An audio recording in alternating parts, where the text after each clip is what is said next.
શહેરો જેટલા સ્માર્ટ થતા ગયા, શહેરો જેટલા વિશાળ થતા ગયા, શહેરોમાં જેટલી સુવિધાઓ વધી રહી, પરંતુ ક્યાંક ને ક્યાંક આપણે પ્રાકૃતિક સૌંદર્ય એટલે કે કુદરતી વસ્તુઓ છે પર્યાવરણનું રક્ષણ નથી કરી શક્યા.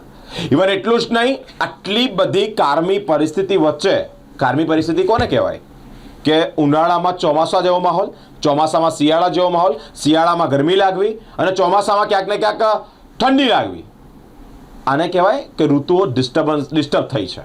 એટલે સીધી અસર ઋતુઓ પર પડી રહી છે. કારણ એનું એ છે કે પર્યાવરણની જાળવણી આપણે નથી કરી શક્યા. નાના નાના બાળ જેવા વૃક્ષો બાળકોની જેમ જેણે ઉછર્યા હોય એ લોકોને ખબર પડે કે આ વૃક્ષોની કિંમત કેટલી છે.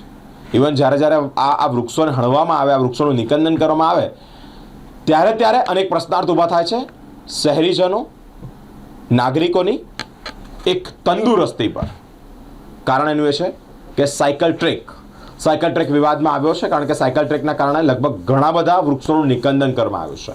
સ્થાનિકો વિરોધ કરી રહ્યા છે કે પર્યાવરણનું જતન કોર્પોરેશન ખુદ જ નથી કરતું. કારણ સાયકલ ટ્રેક એ જગ્યા પર બનાવવામાં આવે છે જ્યાં વૃક્ષોનું નિકંદન કરવામાં આવ્યું છે. વડોદરા મહાનગરપાલિકા દ્વારા કરોડોના ખર્ચે શહેરમાં સાયકલ ટ્રેક બનાવવાનું કામ સદભાવના ટ્રસ્ટને સોંપવામાં આવ્યું. આ પ્રોજેક્ટના ભાગરૂપે અત્યાર સુધીમાં 400થી વધુ વૃક્ષો કાપી નાખવામાં આવ્યા છે. વધુ વૃક્ષો કાપવા માટે પાલિકાની ગાર્ડન શાખાની ટીમ પહોંચી હતી. નાગરિકોએ જોરદાર વિરોધ નોંધાવ્યો. ટીમે કામગીરી કર્યા વિના જ પાછા ફરવું પડ્યું છે. સ્થાનિકો દલીલ કરી રહ્યા છે કે 10 ફૂટના સાયકલ ટ્રેકને લીધે વૃક્ષો કોઈ નડતર રૂપ જ નથી, તેમ છતાં પર્યાવરણને નુકસાન પહોંચાડવામાં આવ્યું છે અને વૃક્ષો કેમ કાપવામાં આવે એ પ્રશ્ન પૂછી રહ્યા છે.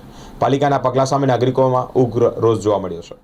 આ મોદી સાહેબે વાત કરી હતી એક વૃક્ષ માં કે નામ, તો મેં એના પહેલાં એટલે આ 20 વર્ષથી મારા જે વડો ઉછેરેલા છે મારા છોકરાની જેમ, અને આ લોકો રોડના નામે મીન્સ સાયકલ ટ્રેકના નામે આ વૃક્ષોનું નિકંદન કાઢી રહ્યા છે. અને વડ એ વડોદરાની શાન છે અને એના ઉપર આ લોકો કુહાડી મારી રહ્યા છે. હવે કુહાડી તો જતી રહી જૂના જમાનાની, હવે કોઈ એવું કરતું નથી. પેલી ઇલેક્ટ્રિક કટર જ લઈ રહ્યા છે. ખાલી 2 જ મિનિટમાં તમે જોઈ શકશો કે આ પેલું જે અમારું એક વડ કાપી નાખ્યું. અને જો અમે ધ્યાન ના રાખ્યું હોત અને કદાચ હું ના હોત તો બધાય ઉડાડી દીધા હોત. આ લોકોને ખબર જ નથી. અને કોર્પોરેશનના વીએમસીના જે ડાયરેક્ટર છે જયસ્વાલભાઈ, એ કદાચ એમણે આ રોડ જોયો બી નહીં હોય.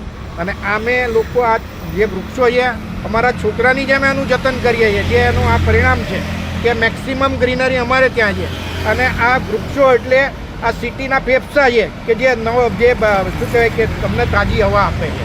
હવે અમને ખબર નથી પડતી કે શું કરવું છે. તમને ક્યાંક ને ક્યાંક એવું લાગતું નથી કે સાયકલ 10 ફૂટની હોતી નથી, તો આ વૃક્ષો ક્યાં પણ નડેવા નથી? સાયકલ ટ્રેકના ઘણું આગું પાછું એમને થઈ શકે, 1-2 ફૂટ આગું પાછું લેવું હોય તો થઈ શકે. અને મેં હમણાં એમના ઓફિસર જ હતા, એમને ગણાવરાયો. મેં કીધું સાયકલ કેટલી નીકળે છે જરા જુઓ, તો 1 કલાકમાં 2 સાયકલ નીકળી હતી. એટલે તમે 12 કલાકમાં કેટલી સાયકલ નીકળી શકે જોઈ લો. અને ખબર જ નથી પડતી કે સાયકલ ટ્રેક શું છે. અને અત્યારના ભૂતકાળમાં વડોદરાનો ઇતિહાસ છે, જેટલા સાયકલ ટ્રેક નીકળ્યા એટલા બધા ખોવાઈ ગયા. ક્યાં ખોવાઈ ગયા? અને હું તમને ગેરંટી આપું છું, આ સાયકલ ટ્રેક બનશે ને, અને હું કદાચ તમને ફરીવાર બોલાવીશ બી કરું, લોકો સંડાસ બી કરી જશે ત્યાં જોઈને. સંડાસના ફોટા બી આપીશ. આપનું નામ? સીપી પટેલ.